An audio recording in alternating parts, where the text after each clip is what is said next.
स्नानमान घेतले चरण तीर्थ मागवून बाणी करिता होर आरोहण येते संधान येऊजिले येते संधान येऊजिले. मागची ववी कशी लिहिली एकनाथ स्वामीने, ही ववी कशी लिहिली सगळे चित्त नाही केलं असलं कळत. हनुमंतरायाची असं कसा हात जोडून बसले होते, काही कळलं नाही गेलं. भरत राजाने धनुष्याला बाणावर शिती बाण लावून सज्ज होते. हनुमंतरायाने शरीरासकट पर्वतासकट त्या बाणावर आरूढ झाले.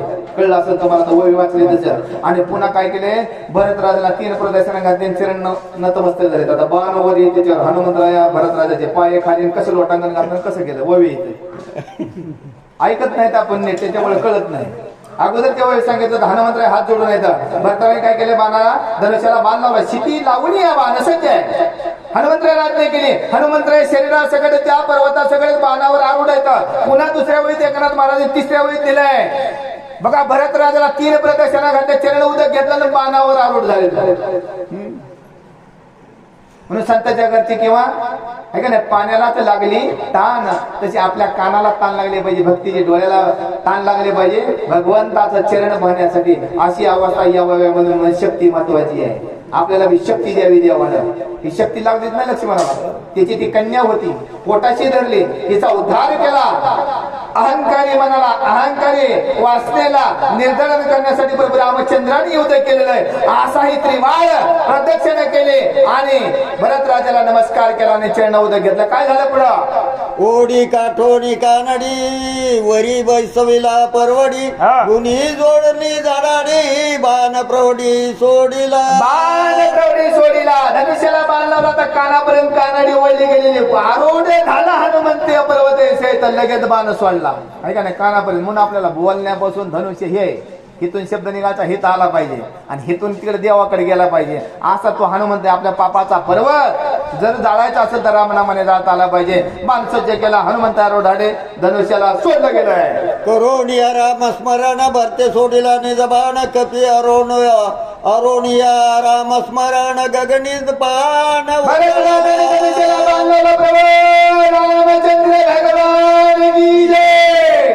अशी आरवणी सोडली, बाण सोडला आणि हनुमंतराय प्रभू रामचंद्राचं नाम चिंतन करत करत बाणावर आरूढ आहे. हनुमान राता गगनार्थ गगनाव गे लखलखित दिव्य तेज अद्भुत तेजे भास्वताच्छादे. हनुमंतरायाने उड्डाण बाणा सगळं आकाशाच्या ठिकाणी गेले. पर्वतावर देवी औषधी होते व त्याचा उजाड पडला होता. देवाजी का हनुमंत बघा कुठं आलेले आहेत, सगळीकडे लक्ष प्रकाश. जसं पौर्णिमेचा चंद्र असावा, ढगामध्ये आभाळ काय ढग नसावा, असा हा सूर्याचा प्रकाश असावा, असा त्या दिव्य औषधीचा प्रकाश लक्ष पडला आहे. दिव्य दोंबे सुरवारी स्वर्गी त्राटीला घेरी पुष्पवृष्टी सुरावरे केली श्री कपीच्या.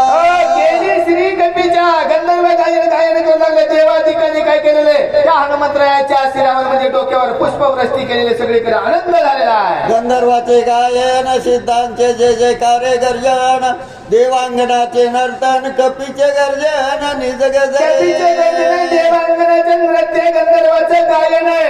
एवढा आनंद, एवढा सोहळा कुठं आकाशाच्या ठिकाणी. आपल्या डोक्यात काही नसले की रामकथा ऐकली की आनंदच होतोय. असा हनुमंतराय गेला. देवाधिकांना सगळ्यांना अति आनंद होऊ लागला. विजय झाला कपिंद्र आता उठवेल सौमित्र निवटून राक्षस भार दश शिरा मारे. देवाधिकांना एवढा आनंद झाला कारण हनुमंतराय आला. आता भाव लक्ष्मणाला उठवेल. लक्ष्मण म्हटला की प्रभू रामचंद्राने लक्ष्मण आहे, रावणाचा वध केल्याशिवाय एवढा आनंद स्वर्गीच्या लोकांना देवांना होऊ लागलेला आहे. देवाचे बांधवडी नृत्य करीती तातडी स्वर्गी उभवणी गुडी जय जयकारे गरजतात. कुणाला कशाचं देवाधिकांना वाटलं आपले सोयरे संबंधी सगळे सुटलेलं म्हणून ते गंधर्व अप्सरा नृत्य करू लागले. हनुमंतराय आला आणि आता काय करणार आहे, त्या लक्ष्मणाला उठवून आमचे सगळे देव मुक्त झाल्याशिवाय त्या आनंदाने नाचू लागलेले आहे. स्वर्गी हर्षित सुरगण वेगी जात सेवा नंदन आकाश मार्गे शोभायमान क्षण गमान दिगंत. क्षणे गमान दिगंतर आकाश मार्गे चाललेले हे सगळ्यांना आनंद झालाच आहे. पण स्पीड किती असेल, दक्षिण न लागता ज्या ठिकाणी लक्ष्मी म्हणजे ज्या ठिकाणी वसुग्री राजा, ज्या ठिकाणी प्रभू रामचंद्र आहे आणि ज्या ठिकाणी सर्व वानर सेना आहे त्या दिशेने हनुमंतराया निघाले. आकाशाच्या ठिकाणी लक्ष अशा प्रकाश आहे भरधाव वेगाने कसा तो बाण निघालाय. ऐकू वाचूया. येरीकडे रघुनंदन झाला अत्यंत उद्विग्न, सावध परियव सावधान हे मार्ग निरीक्षण मांडिले. इकडे हनुमंतराया निघालेले रस्त्यामध्ये तिकडे प्रभू रामचंद्र उद्विग्न झाले. तर खावा माणूस पाठी राहता आहे का नाही, दुरावला आणि की नाव नाही पंक्ती उठून गेले असा प्रश्न हा ना प्रभू रामचंद्रला. एवढे दिवस झाले, एवढा वेळ झालाय, चिंता लागली देवाला.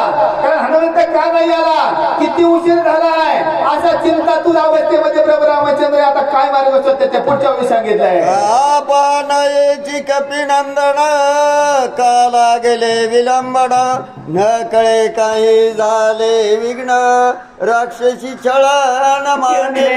आता प्रभू रामचंद्राने विचार केले कारण हनुमंतराय आणखीन आलेला नाही, काही विघ्न आलं का राक्षसाने त्याचे युद्ध केलं का, आणखीन का अद्यापही का हनुमान आला नाही, असा अनुमान स्वतः भगवंताकडे. आपल्यासाठी बरं काही देवाला अनुमान येत नाही, भक्ताला बी तसंच अनुमान आलं होतं. परवाच्या अध्यायात होतं ना, आहे का नाही, सवे इंद्र गेहुणी अप्सरा चालेला सवे, आहे का नाही.